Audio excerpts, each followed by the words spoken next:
আমরা অনেক কিছুই খাচ্ছি, তবে খাবারটা কতদূর পরিষ্কার পরিচ্ছন্ন সেদিকে আমাদের বিশেষ খেয়াল রাখতে হবে। শুধু খাবার খেলেই আমরা যে পুষ্টি পেয়ে যাব তা কিন্তু না, তবে খাবার খাওয়ার আগে বিশেষভাবে খেয়াল রাখতে হবে খাবারটা কতটুকু পরিষ্কার পরিচ্ছন্ন জায়গা থেকে এসেছে। সালাদ খাওয়ার ক্ষেত্রে আমরা অবশ্যই খেয়াল করব, যদি বাইরে কোথাও হয়, এখন গরমের দিনে আমরা বাইরের কাটা সালাদটা অ্যাভয়েড করাটাই আমাদের জন্য শ্রেয়। বাসায় খেলে কাটার পরে আমরা সালাদটাকে ফুটানো পানি দিয়ে আবার ধুয়ে নিতে পারি স্লাইস করার পরে।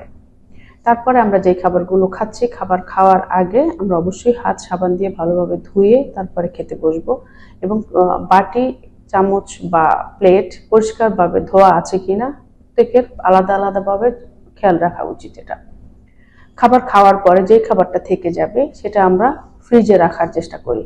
ফ্রিজে রাখার সময় আমরা অবশ্যই খেয়াল করব খাবারটা যেন সঠিকভাবে রাখা হয়, খাবারটা যেন ঠান্ডা করে তারপরে এয়ার টাইট বক্সে রাখা হয়। এবং যেই খাবারটা ফ্রিজে রাখবো, এরপরে যখন আমরা খাবারটা খেতে বসবো তার 5 থেকে 10 মিনিট আগে যেন ফ্রিজ থেকে বের করে রাখা হয়, এবং যেটা যখন বের করা হয় পুরোটা যেন খেয়ে ফেলা হয়। এরপরে যদি থেকে যায় সেই খাবারটা আবার ফ্রিজে না রাখাই বেটার।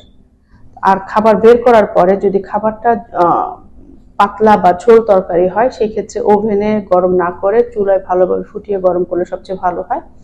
এবং খাবারের সময় সবচেয়ে বেশি যেটা আমাদের খেয়াল রাখতে হবে, খাবারের সাথে যে ঝোল থাকে, ঝোলের সাথে যে তেলটা থাকে, তেল চর্বিযুক্ত অংশটা আমরা বাদ দিয়ে যাতে খাবারের সাথে খাই, এবং খাবারের সাথে ডাল, পাতলা ঝোল, সবজি, শাক এবং সালাদ যেন থাকে খাবারের শেষে। এবং খাবার শেষ করে প্রত্যেকে আমরা লাঞ্চের সাথে অবশ্যই চেষ্টা করব যাতে টক দই থাকে খাবারের পাতে। ঠিক আছে, এভাবে যদি আমরা খাই, পরিচ্ছন্ন পরিষ্কারভাবে সব খাবার খাওয়া এবং মেনটেন করা, তাহলে গরমের সময় আমরা কিছুটা হলেও নিজেদেরকে অসুস্থতা থেকে রক্ষা করতে পারবো। সেটা হতে পারে ডায়রিয়া, লুজ মোশন, গ্যাসের প্রবলেম, কিংবা অন্য অন্য বিষয়, প্রেশার বা ডায়াবেটিক জনিত বিভিন্ন ধরনের সমস্যা থেকে নিজেদেরকে রক্ষা করতে। এবং এখন আমের সিজন, সো আমরা বুঝে শুনে, যদি ডায়াবেটিক পেশেন্ট হয় সকালবেলা আমটা আমরা খেতে পারি, বিকেলে বা রাতের পরে কোনো ডায়াবেটিক পেশেন্ট আম, লিচু, কাঁঠাল এগুলোর জন্য আর না খেতে হয়, সেদিকে খেয়াল রাখতে হবে। ধন্যবাদ সবাইকে।